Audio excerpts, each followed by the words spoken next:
Diálogos de Virupa, el podcast para mentes insatisfechas.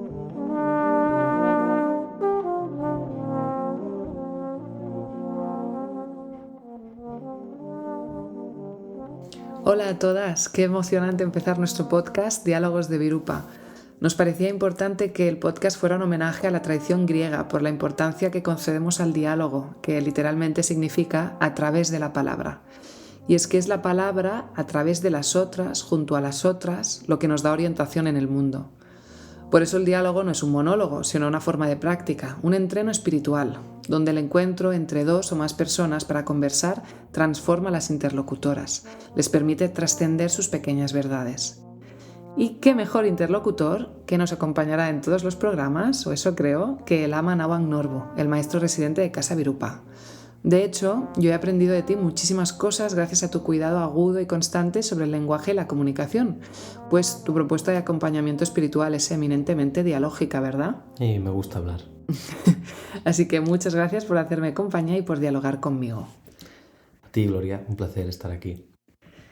Pues pensábamos en cómo iniciar el primer capítulo de los podcasts de Casa Virupa y creíamos que lo mejor era empezar por los finales, que pudiéramos dedicar un rato juntas a reflexionar y contemplar acerca de la impermanencia, en jerga muy budista, que en realidad es lo mismo que decir la transitoriedad, la finitud, los cambios y, por supuesto, ese gran elefante en la habitación, la muerte. Así que vamos allá, inaugurando una tradición que esperamos que sea muy frecuente en el podcast. Siempre empezaremos a tirar del tema que nos ocupe con un fragmento de un texto literario, hoy en concreto con El año del pensamiento mágico de la grandísima Joan Didion.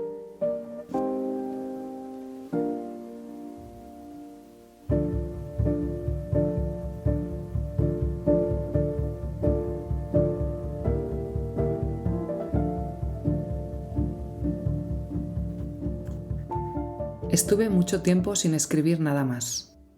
La vida cambia en un instante, el instante normal.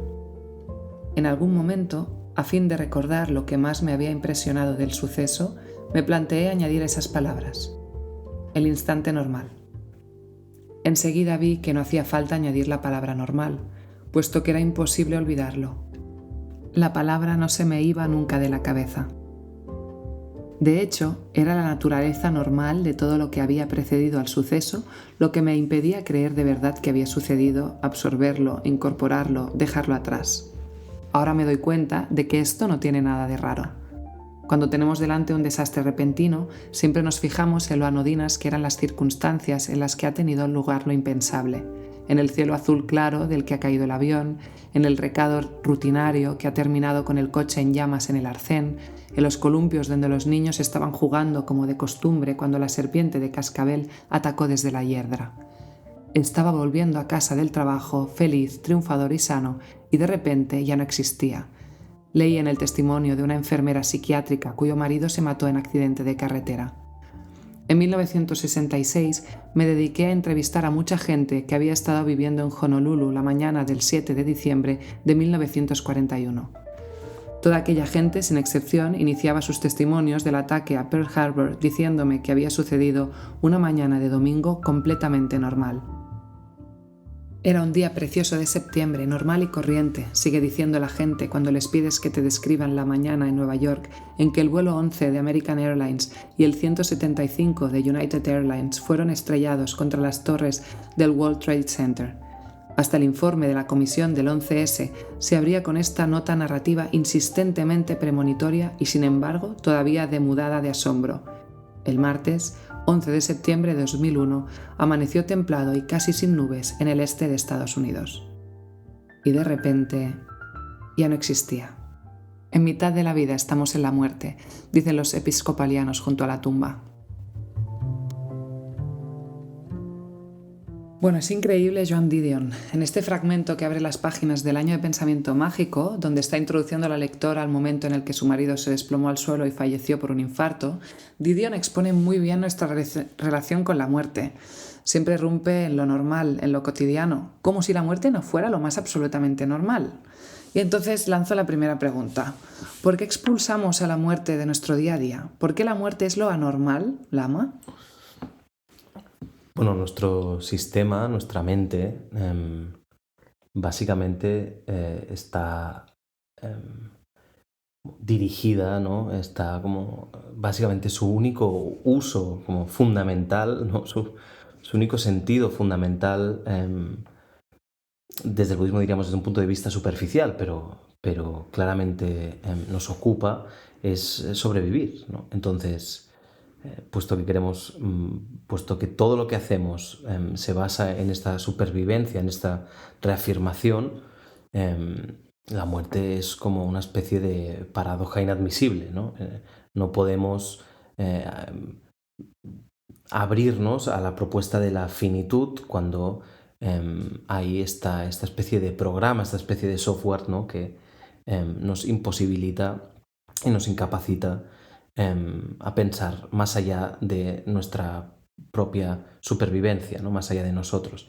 Y esto en el budismo claramente se relaciona con lo que maestros como Trungpa Rinpoche dicen, pues esta especie de ignorancia fundamental, o sea, hay una especie de ofuscación fundamental de la que surge pues, nuestra realidad, que principalmente se basa en pues un mecanismo egocéntrico, un mecanismo donde asumimos que existimos y por lo tanto que necesitamos, y asumimos que existimos y por lo tanto que existimos en contra o en comparación o en contraste del otro, y por lo tanto ya asumimos que hay un yo y un otro.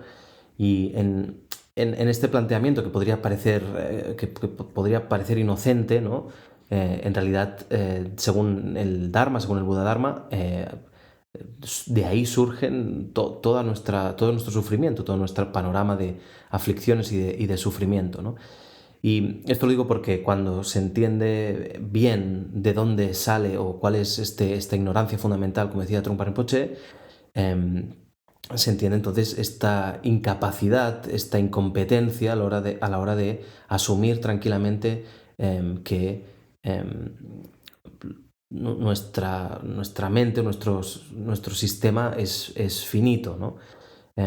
Puesto que, como decía, lo único que pretende continuamente es reafirmarse, saliendo de un engaño, esta idea de lo que somos, la idea de nuestro personaje, la idea del yo, saliendo de una confusión. Lo que necesita cualquier mentira son argumentos para seguir existiendo, ¿no?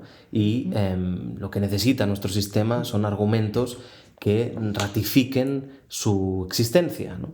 Y por lo tanto, todo lo que va en contra de esos argumentos, todo lo que va en contra de reafirmar el sistema, simplemente no lo aceptamos, lo rechazamos, ¿no?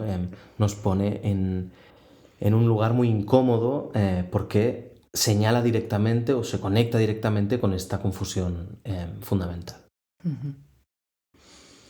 Pues es curioso porque al fin y al cabo estamos viviendo, ¿no? Es como...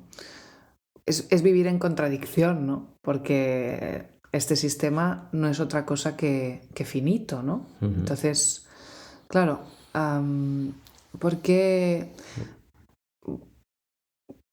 pasa? Es así, es curioso, y el Buda-Dharma señala algunas como grandes verdades, pero no verdades que hay que conquistar, sino verdades ante las que hay que despertar, ¿no? O sea, cosas que están pasando pero que no estamos viendo que pasan, no lo estamos asumiendo. Una de ellas, la principal normalmente, es la impermanencia, porque precisamente es la más, de alguna manera, fácil de reconocer, ¿no? O sea, entendemos más rápido que las cosas son finitas porque en nuestro alrededor no para de darnos señales de que son finitas, ¿no? Si miramos, como siempre, las primeras contemplaciones que se suelen recomendar son, pues observa la naturaleza y verás sus ciclos, verás su finitud, verás la transitoriedad en una planta, verás la transitoriedad en un bosque, ¿no? Verás como la muerte precede a la vida y la vida precede a la muerte, y es innegable, ¿no? Otra de las contemplaciones que se suele recomendar es la del cementerio, ¿no? Es decir, esto en tiempos del Buda se asumía como una práctica cotidiana, diría, ¿no? Que es ver como un cadáver, que en ese momento en India pues simplemente se dejaban a veces en algunos cementerios, ¿no? Ver cómo un cadáver se iba descomponiendo y ver las diferentes etapas y asumir que nosotros ya nos estamos descomponiendo de alguna manera, o sea, ya estamos en ese cadáver, ya somos ese cadáver como putrefacto, ¿no? Y que esta verdad es muy fácil de alguna manera de percibir, pero de nuevo, como hay una incomodidad que apunta a una cosa muy fundamental, por fácil que sea de percibir, si no hay un ejercicio activo de incorporar como esa lógica, ¿no? de la existencia en nuestra mente, siempre va a haber una especie de resistencia y vamos a seguir proyectando permanencia. Sí, básicamente es fácil de entrenar porque es fácil de observar, pero hace falta el entreno, o sea, hace falta esa proactividad por nuestra parte, ¿no? Como asumirlo como un ejercicio que desde nuestro punto de vista lo podríamos llamar ejercicio espiritual, pero en realidad es un ejercicio de calidad de vida, es un ejercicio de entender mejor cómo funcionan las cosas para simplemente alinearnos con ellas y no irnos dándonos golpes con la vida porque simplemente no nos hemos abierto a entender cómo es, ¿no? Porque para entender un poco mejor, ¿no? en nuestro día a día, cómo nos afecta el hecho de no vivir de acuerdo a la impermanencia y, claro, pues evidentemente en última instancia de acuerdo al hecho que nos vamos a morir, que somos finitas. ¿Cómo nos afecta eso? Bueno, nos afecta, primero, o sea, creo que es importante entender que nos afecta todo el rato, porque es fácil que todo el rato estemos proyectando esta permanencia en la situación que estamos viviendo en este momento, o sea, desde un punto de vista más circunstancial, más cortotermista, pero también en cómo hacemos planes, cómo proyectamos en nuestra relación nuestro ejercicio laboral, ¿no? Cómo proyectamos nuestras relaciones, cómo proyectamos nuestra familia, ¿no? Cómo proyectamos las relaciones sexoafectivas, ¿no? Y los vínculos, cómo lo proyectamos todo, lo hacemos asumiendo esta permanencia. Hay algo normalmente, dependiendo de la madurez y de la experiencia de cada uno, hay algo como en el fondo, como un eco, que sabes que las cosas se acaban, ¿no? Pero el hecho de que sea simplemente un eco no nos salva de la inmensa frustración e incomodidad que supone encontrarte una y otra vez, darte de bruces una y otra vez con la realidad de que los procesos se acaban y que es incontrolable, ¿no? Entonces lo que hay que hacer es hacer de ese eco algo un poco más denso, un poco más central en nuestro día a día, recordárnoslo a menudo, porque, como digo, la insatisfacción a la que estamos de alguna manera condenados, esta insatisfacción bebe de este tipo de confusiones, ¿no? De este tipo de desencuentros con la realidad, como no entendemos cómo funciona, como no queremos a veces ni siquiera saber cómo funciona, nos vamos dando golpes y eso va nutriendo esta incomodidad básica, ¿no? Que creo que todo el mundo puede reconocer, que aunque está bien, cómodo en un sitio, nunca lo está del todo, ¿no? Y eso, en parte, desde el punto de vista al menos de esta tradición, ve claro que tiene que ver por estar desalineado con cómo es la verdad, la vida, la experiencia sin estos velos como el de la permanencia, ¿no? Creo que todo el mundo sufre de esto, creo que todo el mundo puede ver cómo los duelos, ¿no? Que pasa cuando se acaban las cosas son graves, son más importantes o profundos cuando simplemente hemos apartado de la ecuación en esa relación, ¿no? La posibilidad de la finitud de la misma, ¿no? O sea, cuando eso es presente, cuando sabemos o incluso nos relacionamos con algo que sabemos, somos más conscientes por lo que sea, ya no digo desde este entreno que propongo, sino por lo que sea, por las circunstancias, sabemos que es más frágil, por una parte lo disfrutamos más y por otra parte no nos perturba o no nos hiere, ¿no? Tanto cuando eso se acaba o se transforma, ¿no? La clásica referencia, diría que universal, es pues eso, pues cuando tratamos con una flor y con la belleza que ¿no? de la que impregna una sala, pues una flor bien puesta, sabemos desde el primer momento que eso es frágil, sabemos que lo tenemos que cuidar porque se acabará. Igualmente, aunque lo cuidemos, sabemos que se acabará, ¿no? Y creo que disfrutar de esa fragilidad, asumiendo como de manera cruda, ¿no? Absolutamente realista, nos hace, diría, tener un vínculo con esa flor, ¿no? Mucho más sano, porque se basa en lo que hay, y por lo tanto me atrevo a decir que mucho más disfrutable. Uno de los miedos que suelen salir es, bueno, si me zambullo en una relación sabiendo o diciéndome todo el rato que se va a acabar, ¿no? O en un proyecto sabiendo que se va a acabar todo el rato, diciéndome que se va a acabar todo el rato, quizás no lo disfruto, ¿no? Y eso no es verdad, eso es que no se ha probado. O sea, cuando uno prueba este ejercicio contemplativo de recordarse una y otra vez que lo que está manejando es frágil porque depende de muchas condiciones que van cambiando y por lo tanto que se va a acabar, la relación que establecemos con ese proyecto, con esa relación, es mucho más profunda porque es mucho más real, ¿no? Es mucho más auténtica. Y para quien quiera tener una experiencia basada en lo que hay y no que potencia los engaños, los autoengaños, ¿no? que podemos tener, claramente es mucho más disfrutable, ¿no? Una relación, un proyecto que sabes que simplemente pues, en algún momento va a dejar de tener las condiciones que lo hacían posible y se va a transformar en otra cosa, ¿no? Es decir, no solo afecta en el momento de acabarse eso, ¿no? Tener en cuenta este tipo de contemplaciones o de preguntas en relación a la finitud, sino que también nos ayuda a disfrutar mucho más del proceso.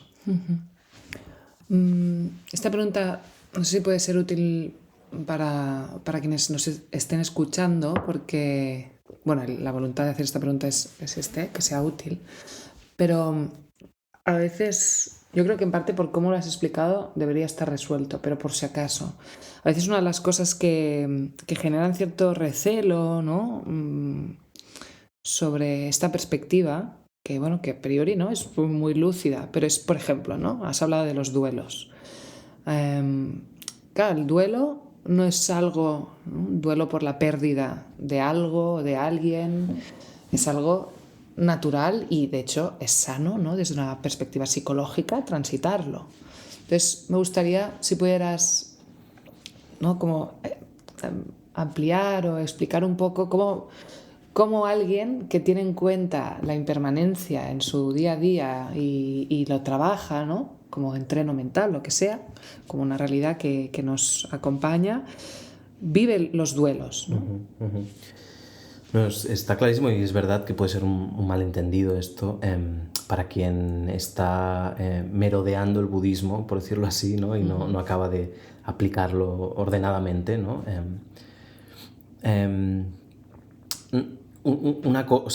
Tener en cuenta o asumir en el día a día la realidad de la impermanencia, contemplar a menudo sobre nuestra propia finitud o sobre la finitud de lo que nos rodea, no excluye que dejemos de ser seres egocéntricos.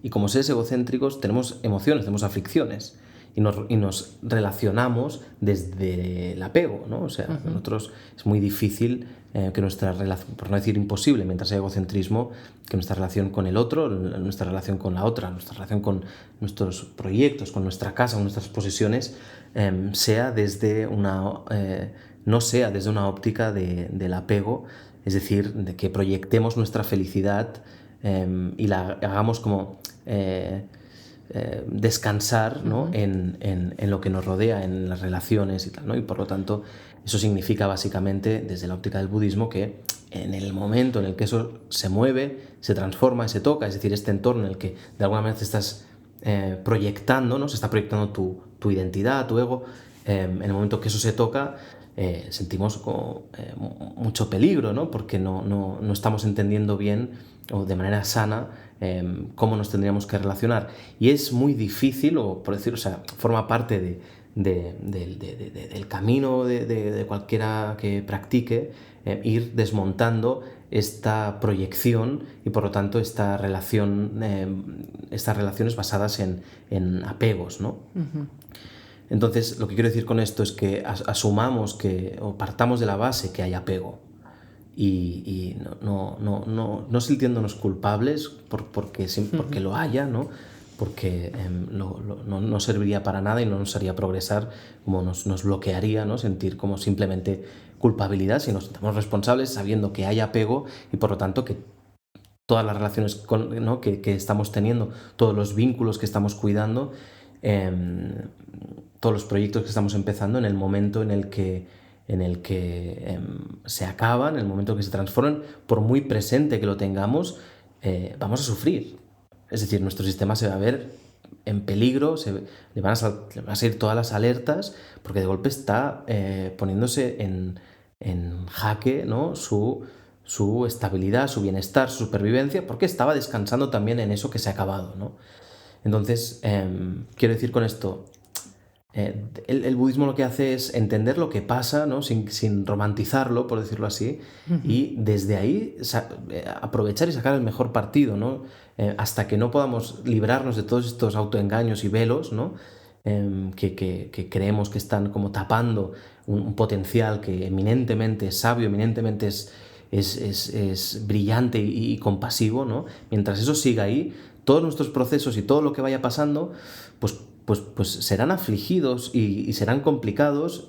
Simplemente tenemos que conocer muy bien la mecánica de estos para poder resolverlo lo más elegantemente posible, ¿no? Y que no nos vaya liando y oscureciendo cada vez más, ¿no? Entonces, se acaba una relación que habías cuidado, una relación con la que, por muy presente que tengas, que eso se iba a acabar, pues es fácil que lo pases mal, ¿no? Lo que pasa es que, como lo has ido asumiendo y como lo has ido teniendo en cuenta, seguramente la gestión del duelo será mucho más ligera o mucho más provechosa. Puede no ser ligera, puede ser intensa igual. Depende de cómo, depende de quién, ¿no? Depende de qué. Pero lo que seguro será mucho más provechosa. Es decir, no, lo que vemos normalmente es que si lo peor que nos puede pasar, por decirlo así, es llevarnos tal susto, ¿no? Con la vida, con lo que se nos va presentando, por no haberlo previsto, por no haberlo contemplado bien, ¿no? Por no haber entendido de qué va la vida, ¿no? Que nos llevemos tal susto que no podamos aprender nada, ¿no? Y esto es lo que a veces puede pasar según qué tipo de trauma, por pérdida, ¿no? Según qué tipo de duelo, como que sea difícil de transitar porque eminentemente hay un desencaje, ¿no? O sea, hay un susto, hay algo que no habíamos contemplado que podría pasar, ¿no? En cambio, cuando hay una mayor como receptividad, ¿no? A que pasen este tipo de cosas, por incómodas que sean, por sufrimiento que nos generen debido al apego, como decía antes, serán siempre mucho más fáciles de transitar y sobre todo lo que decía, podremos aprender de la situación, ¿no? Que esto es lo que desde este punto de vista es más interesante, porque al final cada pérdida y cada cambio, ¿no? Si nos hace aprender, nos hace más fuertes, más hábiles, ¿no? Más sabios para los siguientes cambios, ¿no? Y este al menos es uno de los objetivos de esta tradición contemplativa, ¿no? Saber ser cada vez más sabio y más hábil, ¿no? Como manejarse mejor en esta vida. Y ya no por uno mismo, sino también por las demás, o sea, por el ejemplo, la inspiración que puedas generar en tu entorno, ¿no? Y sabemos que son tiempos en los que esto es absolutamente imprescindible y necesario, en los que cada vez hay más gente ofuscada y separada, ¿no? Como alienada de cómo es la realidad y de la vecina y ¿no? de la que está al lado. Y esto creo que es importante como entender que desde la práctica es así de significativo contemplar bien sobre la impermanencia y entender bien cómo una buena gestión de un duelo, una buena gestión de un cambio no solamente repercute o recae en que nos hacemos más sabios o más sabias, sino que también repercute en nuestro entorno, ¿no? O sea que hacen falta ejemplos de buenas gestiones en el momento en el que estamos. Esto me parece súper interesante porque, ¿no?, me hace pensar en que en relación a la muerte parece inconcebible que acompañando a alguien que amamos que se está muriendo podamos aprender algo de ese proceso o que incluso ese proceso sea hermoso, ¿no? Es como un pensamiento que no nos permitimos, ¿no? y al contrario, o sea, quien ha tenido la oportunidad de acompañar a alguien en situación de final de vida y lo ha hecho desde un marco, ¿no?, en el que, o una mirada que asumía pues esta finitud, esta vulnerabilidad, ¿no?, ha podido tener una experiencia de ese acompañamiento mucho más, bueno, muy distinta, ¿no?, a la que solemos proyectar. Entonces esto me parece importantísimo. También te quería preguntar por cómo podemos tener una relación que no sea malsana, ¿no? Al budismo siempre le preocupa, ¿no?, si nuestra relación con las cosas es sana o malsana, ¿no? O en términos muy fisiológicos, ¿no? ¿Te sienta bien o no esto? Bueno, cualquier cosa tú me corriges, ¿eh? Pero, o sea, a tu mente, ¿no? O sea, ¿le conviene a tu mente o no?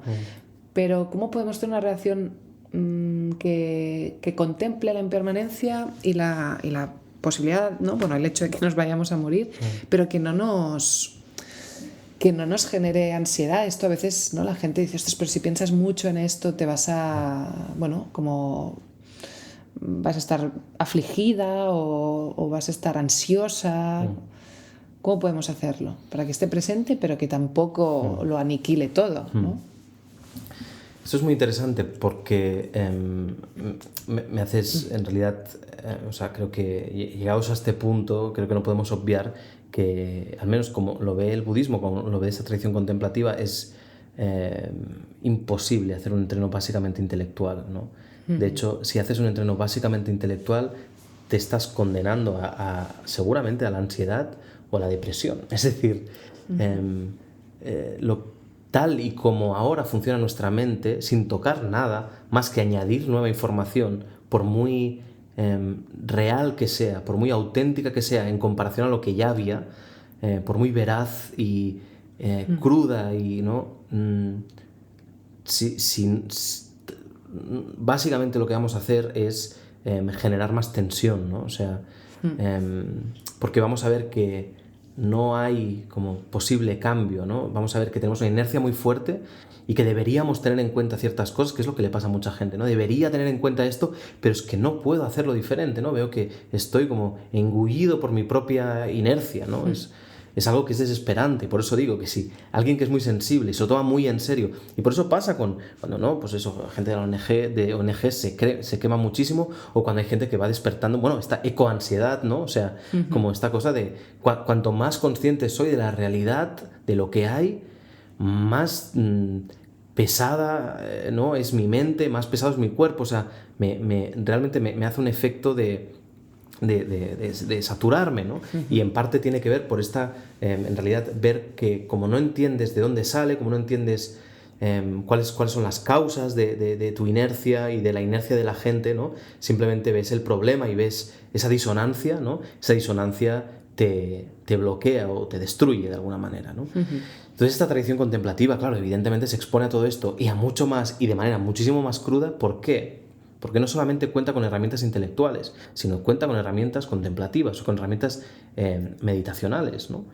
Entonces, no puede, desde nuestro punto de vista, no puede haber un entreno sin el otro, y esto es lo que para nuestras mentes occidentales es una novedad, ¿no? O sea, esto lo perdimos hace un montón de tiempo. Ya sabemos cómo funcionan las tradiciones abrahámicas, como imponiendo un poquito como su manera de hacer en casa y colonizando y tal, pero antes de eso, ¿no? Y evidentemente hay prácticas contemplativas cristianas, musulmanas y judías que tienen mucho sentido, pero en general, ¿no?, lo que se impone, evidentemente, nos ha hecho separar, ¿no?, mucho la teoría de la práctica. Y antes de eso, como tú muy bien sabes, la filosofía se practicaba. O sea, no había tal cosa como una filosofía que solamente se pensaba, y no había tal cosa como básicamente debates, ¿no? O sea, la filosofía madura o los pensamientos maduran porque básicamente estás debatiendo con quien ha pensado antes, ¿no? Y eso no tiene ningún sentido para nosotros, porque eso no es transformador, o si te transforma de manera incontrolada. No sabes qué efectos va a tener, si te vas a volver loco como Nietzsche o qué va a pasar, ¿no? O sea, no sabes bien de qué va esto, ¿no? Entonces, insisto, nuestra tradición contemplativa cuenta con herramientas meditacionales que nos permiten o sea, la meditación que utiliza nuestra tradición, porque hay muchas meditaciones en muchas tradiciones, ¿no? Pero nuestra tradición utiliza un tipo de meditación que básicamente lo que nos da es sensatez. Es decir, nos permite relacionarnos con nosotras mismas de manera sana, nos permite encontrar espacios y libertad en nuestra propia mente. Y esto es fundamental porque cuando ves que quieres cambiar algo, una manera de pensar, como incorporar la impermanencia o cualquier cosa, dejar de enfadarte tanto y no meditas, no ves esa brecha, no ves esa grieta desde la que se opera, ¿no? Desde la que opera un meditador por ejemplo, entre pensamientos, ¿no? No ves cómo en realidad puedes escoger cada vez cómo es la realidad, cómo es tu mente o cómo te relacionas con tu mente, vaya.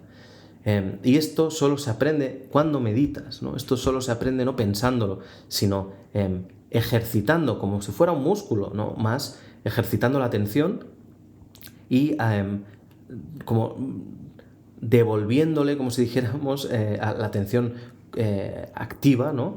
La atención como que nos interesa, no atención involuntaria, ¿no? La atención voluntaria, ¿no? Devolviéndole la fuerza que merece, ¿no? Porque de golpe vemos que podemos pensar en lo que queremos y no en lo que nuestra mente nos va bombardeando por todas las inercias y circunstancias que le ocupan, ¿no? Y ahí es donde hay libertad, ¿no? Ahí es donde vemos una brecha, un margen de maniobra, como una posibilidad de entreno y de cambio, ¿no? Cuando de golpe entendemos cómo podemos recolectar o sostener nuestra mente, ¿no? Que no es algo desparramado y disperso, que no es algo incontrolable, sino que de golpe podemos simplemente recogernos en nuestra mente. Podemos, como dice Jigme Khensen Rinpoche, ¿no? Estar a gusto en nuestra propia piel. Eso quizás como objetivo de entrada, para depende de quién, un poco pretencioso, pero básicamente fundamental y necesario si después de tener esta capacidad de recolección, esta capacidad de concentración y de atención, de escoger hacia dónde se dirige nuestra mente, si queremos además añadir pues esto, como esta posibilidad de cambio de algún paradigma, de algún filtro a través del que miramos la realidad, ¿no? Como puede ser la impermanencia, ¿no? Esto nos da esta capacidad de elección, este estar a gusto en nuestra propia piel, en realidad nos reconcilia mucho con cómo son las cosas, porque la meditación esta que practicamos nosotros, la meditación samatha, ¿no? Nos permite enfrentarnos a lo que hay. O sea, nos permite simplemente, nos hace espejo, nos pone delante lo que hay y hay una cierta, y si se hace bien, si se siguen las instrucciones, ¿no? Por decirlo así, hay una cierta dignidad que sale de ese ver lo que hay, ¿no? Porque como no es reactivo, como no es simplemente dejando que todos los pensamientos surjan y nos lleven, ¿no? Y revoloteen de cualquier manera, sino teniendo la capacidad de pacificar o de atenuar este ruido, esta velocidad, ¿no? Desde ahí es mucho más claro qué es lo que hay y por lo tanto no lo vemos con tanto miedo, ¿no? Como cuando hay mucho ruido. Es diferente entrar en una sala repleta de ruido o entrar en una sala sin ruido, ¿no? Nuestra relación con ello cambia. Entonces eso nos permite atender mejor, ¿no? Es como si cuando hay ruido, ¿no? Nuestro sentido de la escucha está absolutamente saturado y eso seguramente se lleva mucha energía de los otros sentidos, ¿no? Pues esto pasa con la mente también, ¿no? Cuando hay ruido interno, ¿no? Es como está sobreocupada, es como un ordenador, ¿no? Que está saturado. Cuando eres capaz de bajar, puedes estar más tranquilo, atender con más tranquilidad qué es lo que hay. Y esa tranquilidad es lo que marca la diferencia para lo que decías al principio, ¿no? En términos de ansia, en términos de verte sobrepasado por la realidad, por cómo son las cosas, por este sentido de la impermanencia, como no poder relacionarte tranquilamente con las cosas porque estás sobreobsesionado con que se acaban, ¿no? Esto significa que no hay esa tranquilidad fundamental que te permite observar, sino que estás como sobreanalizando desde ese ruido, ¿no? Y eso siempre, evidentemente, es, aparte de poco fiable, porque las conclusiones a las que se llega cuando uno no está tranquilo son poco fiables, es totalmente desaconsejable, porque psicológicamente te puede dejar secuelas, ¿no? Y entonces sí que para nosotros no hay un proceso sin el otro, no podemos atender como desarrollar más la sabiduría, entender más cómo funciona la realidad, alinearnos más con lo que está pasando, sin la parte de este enraizamiento con la realidad y con nosotros mismos que supone meditar, ¿no? Entonces la meditación siempre va de la mano con este tipo de reflexiones y de cambios de paradigma.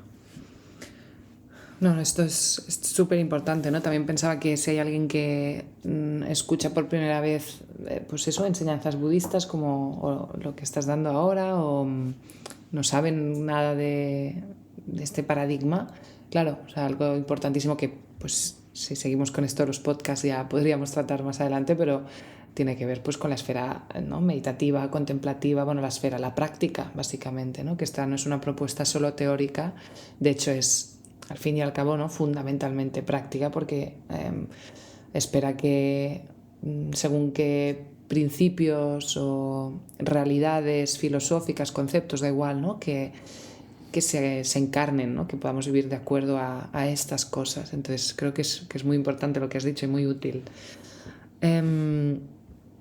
Para ir acabando y viendo que, bueno, que este es el gran temazo, ¿no? Podríamos estar muchas horas hablando de la impermanencia y de la muerte. Me gustaría lanzar una última pregunta que va a enlazar un poco con el próximo podcast, y es de la relación entre la impermanencia y los cuidados.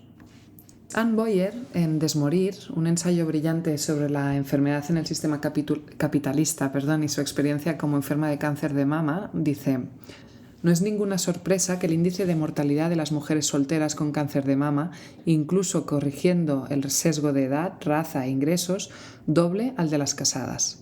La tasa se incrementa si eres soltera y pobre. Y Sara Torres, poeta y escritora española, dice en su libro Lo que hay: ¿por qué nadie nos enseña a reconocer y acompañar a un cuerpo que muere? Y más adelante dice: ¿cómo cuidan los hombres a las mujeres enfermas? No de una gripe, una fractura o un episodio puntual de cefalea. Me pregunto por cómo cuidan a aquellas cuya enfermedad no va a irse y, si no termina con su vida, dejará cambios definitivos en su día a día.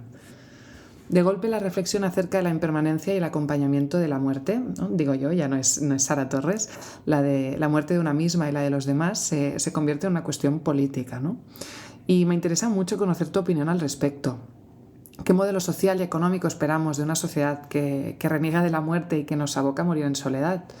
Y también, bueno, para no acabar de forma tan ceniza, ¿no?, después de esta respuesta, si quieres, ¿cómo podemos integrar la contemplación de la muerte en nuestras relaciones y en el cuidado de las demás?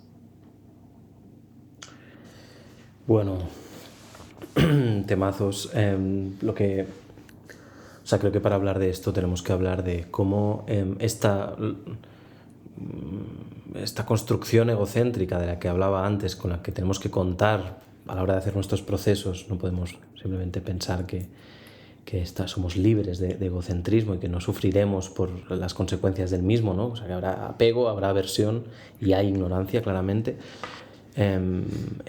Vivimos es un momento social muy interesante, a la vez que preocupante o un poco desesperanzador, ¿no? Al fin y al cabo, vivimos en un momento en el que esta estructura del egocentrismo se ha hecho sistema. Esto ha pasado siempre en la historia, pero es que el neoliberalismo es esto. El neoliberalismo es: ocúpate de lo tuyo y de los tuyos, eso es lo importante. Tú tienes que ganar, tú puedes ganar, ¿no? Y cuanto más separadas estemos las unas de las otras, mejor, ¿no? O sea, más probabilidades de éxito. Y esto se ha hecho sistema externo, ¿no? Esto articula la manera en la que se construye, o sea, articula el urbanismo, ¿no? articula los modelos familiares, articula los modelos laborales. No hay espacio para el cuidado en los modelos laborales en los que vivimos, no hay espacio para el intercambio y las relaciones como amplias y múltiples en los modelos familiares, ¿no? Monoparentales y luego tampoco se puede explorar nada que no siga esta línea por cómo está construido, cómo están construidas las ciudades, ¿no? Porque es difícil imaginarse o pensarse viviendo en comunidad en las ciudades, ¿no? Es como todo está como apuntalando este sistema de como egocentrismo como impuesto, ¿no? En el que, como decía antes, cada vez estamos más separadas las unas de las otras y cada vez es más difícil mirar el mundo desde otra mirada, ¿no? Solamente como potenciando, y eso lo que hacemos es solamente potenciar nuestras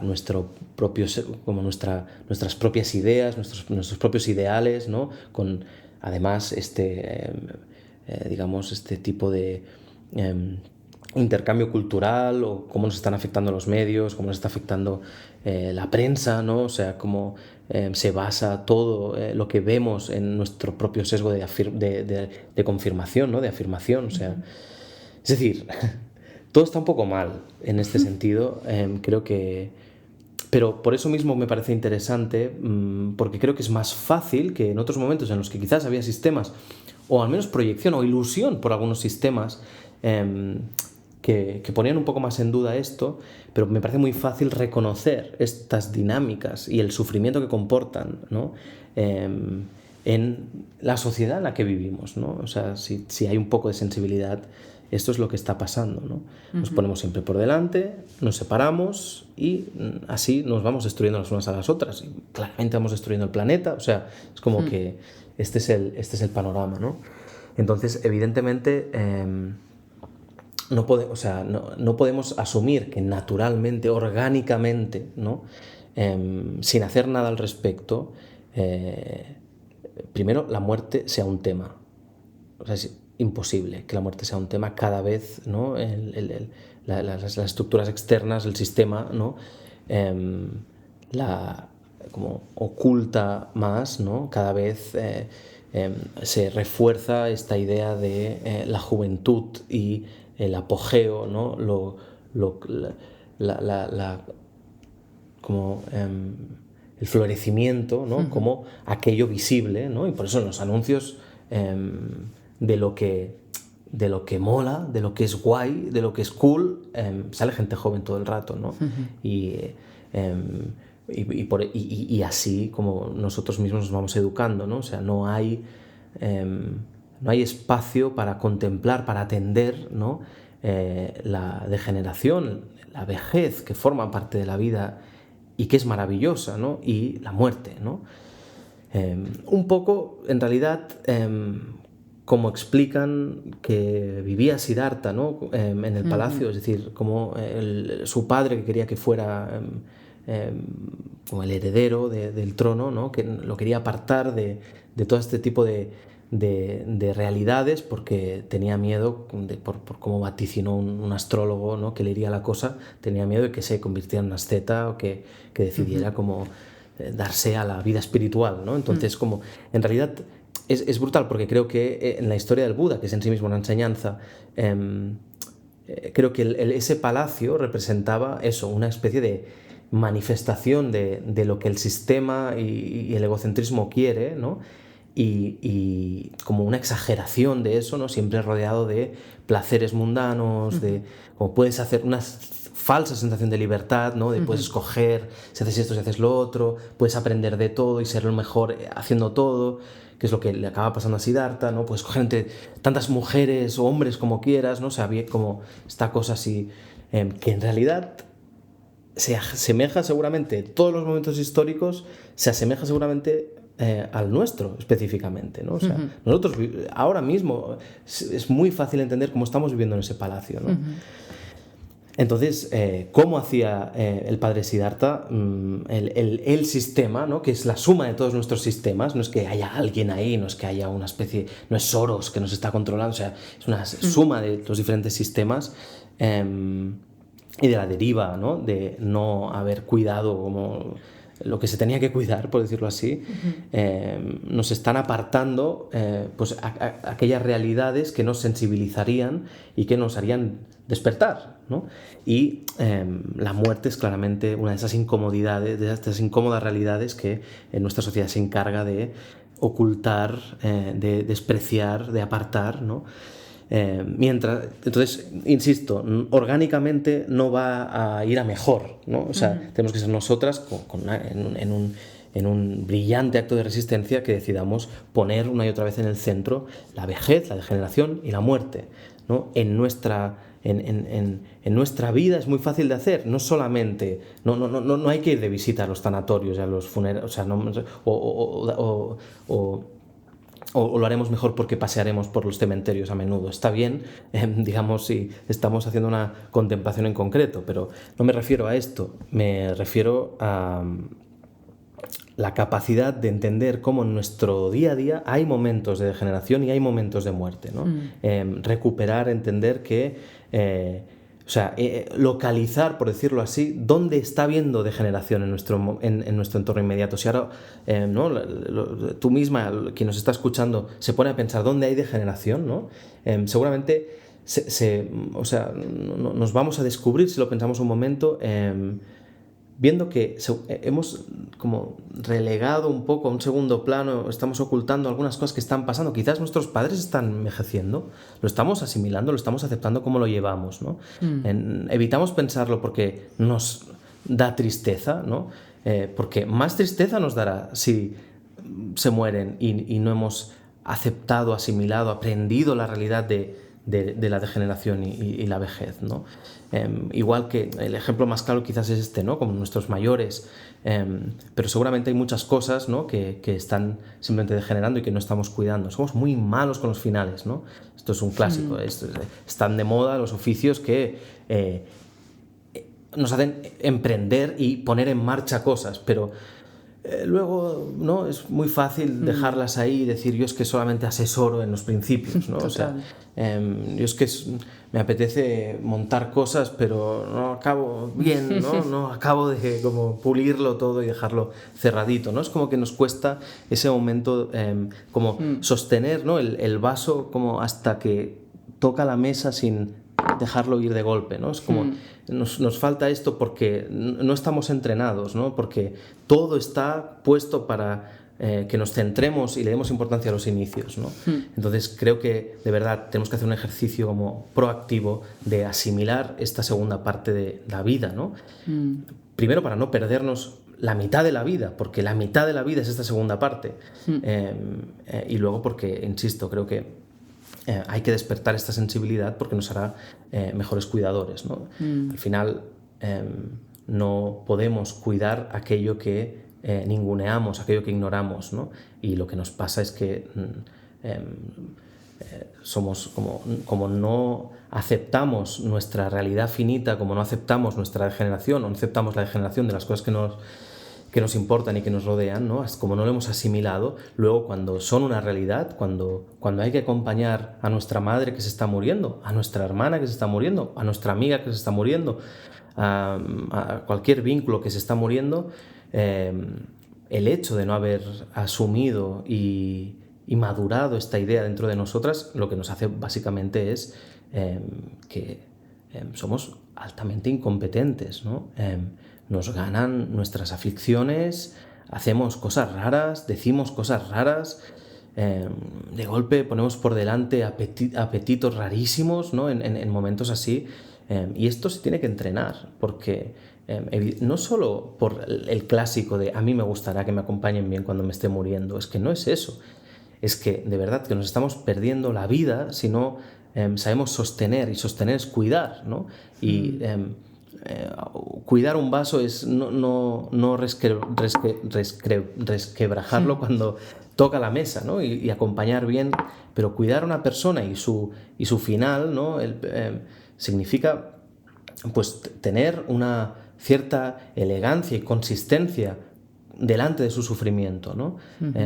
Saberlo sostener, saber mirarle, ¿no? Sostenerle la mirada al momento de incomodidad, de sufrimiento de la otra persona, y sobre todo si se está muriendo, ¿no? Como quien cuida, evidentemente, quien cuida bien es quien ha asimilado y ha empatizado, ¿no? con la situación, es decir, entiende que no le es ajena, ¿no? Y entiende seguramente con mucha más como sabiduría, ¿no? Por decirlo así, que somos todos como una especie de expresión de lo mismo, ¿no? Y que hay que poner en marcha estos mecanismos que nos acercan más a lo que antes hablaba como el fundamento, el potencial de nuestra mente, ¿no? Que en realidad es esta como total sabiduría, esta total bondad, ¿no? Si estamos tranquilos, estamos bien, si entendemos lo que está pasando, si asumimos bien la realidad, en el caso de que alguien se está muriendo, de que es normal que esto pasa, que hay degeneración, que hay vejez, que hay muerte, o que simplemente la vida la sostiene en unas condiciones muy frágiles, ¿no? Cuando esto lo sabemos y lo asumimos, cuando hay tranquilidad en este sentido, lo que surge naturalmente es cuidar, ¿no? Es atender, es paliar, ¿no? El sufrimiento del otro, de la otra. Entonces, creo que, insisto, no podemos esperar a que esto surja como de la nada, ¿no? Y que cambie naturalmente y que nos volvamos mejores cuidadoras y que la muerte sea un tema central y no esté denostado, ¿no? Como apartado, relegado.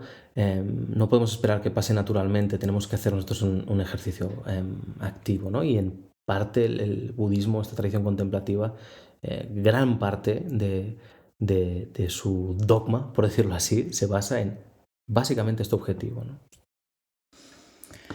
Wow, pues muchísimas gracias, Lama. Realmente ha sido un placer hablar contigo.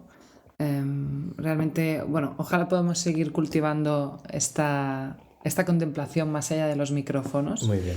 De hecho, bueno, si nos estáis escuchando y tenéis curiosidad, podéis escribir a Casa Virupa o bien podéis pedir enseñanzas del tema, o bien pidiendo acceso a un retiro que guiaste durante el confinamiento sobre la impermanencia, que fue increíble. Las que participamos aún estamos ahí recordando y manteniendo como un hype ahí increíble con esa experiencia. A ver si puedes hacer otro más adelante. O bueno, seguro quedará para más episodios, más charlas. Muchas gracias. No, muchísimas gracias a ti, es un placer. Parece como, supongo que nos iremos relajando, porque ahora vamos a ir a comer tú y yo. Quiero decir que parece que hay aquí como una cosa como si hubiera ido a un estudio de algún sitio a hablar, pero... Es todo falso. Es todo falso. No, pero gracias por hacer este espacio posible. Creo que tiene mucho sentido como exportar, ¿no? Estas conversaciones Totalmente. que tenemos a menudo aquí donde vivimos y que más gente que quiera interesarse o que se pueda beneficiar, pues que llegue. Así que muchas gracias.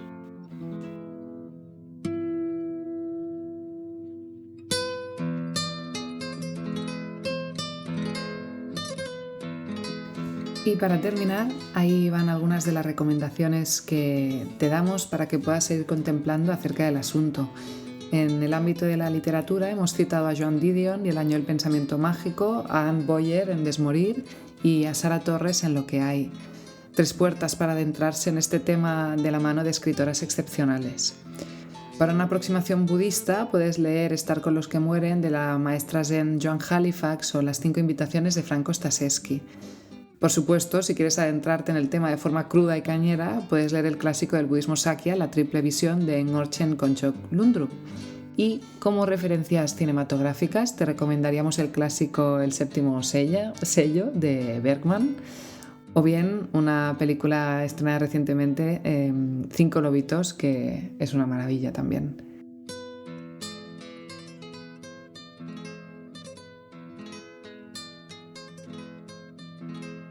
Hemos estado hablando Lama Nawang Norbu, maestro residente de Casa Virupa, y yo, que no me he presentado, Gloria Cajigal, también miembro de la comunidad de Casa Virupa. esperamos que este episodio os haya servido, nos sirva a todas para acompañar mejor nuestra vulnerabilidad y finitud. Y ya para cerrar, nos hemos propuesto que los podcasts terminen con una recomendación musical de Lama, que eres un gran apasionado de la música. ¿Qué nos recomiendas hoy? Pues he pensado que para este episodio, para este capítulo, una recomendación que quizás os puede interesar es Rabo de Nube de Charles Lloyd, del concierto en directo que tiene en Basilea el 2007 con su cuarteto, el cuarteto que tenía en ese momento, Eric Harland, Robin Rogers, Jason Moran, todos músicos excelentes, ¿no? Y además muy jóvenes. Rabo de Nube da nombre al disco y es la canción que propongo y por una parte tiene esta cosa maravillosa que es una canción de Silvio Rodríguez, que para mí es uno de los mejores poetas que ha tenido el mundo y Cuba y que sigue teniendo con las canciones, con una de las canciones, con unas canciones muy bonitas, ¿no? Unas letras muy cuidadas. Y habla de la belleza, digamos, y del alivio, ¿no? El alivio al que aspiramos cuando estamos pasando por momentos complicados, cuando vemos el mundo y vemos lo que lo carga, lo que lo aterra, ¿no? O sea, pues creo que hay que invocar esta canción y esta letra, pero además interpretada por Charles Lloyd, que es una interpretación instrumental, no hay voz. Es especialmente sensible porque él lo asocia, el mismo Charles Lloyd lo asocia al momento en el que hubo el atentado de las Torres Gemelas y justo estaba como pues, a punto de hacer un concierto y se ve que ese concierto cuando se pudo hacer a través de esta canción hubo una especie de catarsis colectiva emocional que entonces podemos ver cómo la música y el arte a menudo nos permiten transitar o catalizar procesos de duelo, procesos de digestión, ¿no? de cosas que son difíciles y que quizás de manera racional a veces nos cuestan más. Entonces espero que esta canción os transmita algo de esta sensibilidad y que os pueda servir para a veces canalizar o catalizar algunos procesos más delicados. Muchas gracias. Muchas gracias.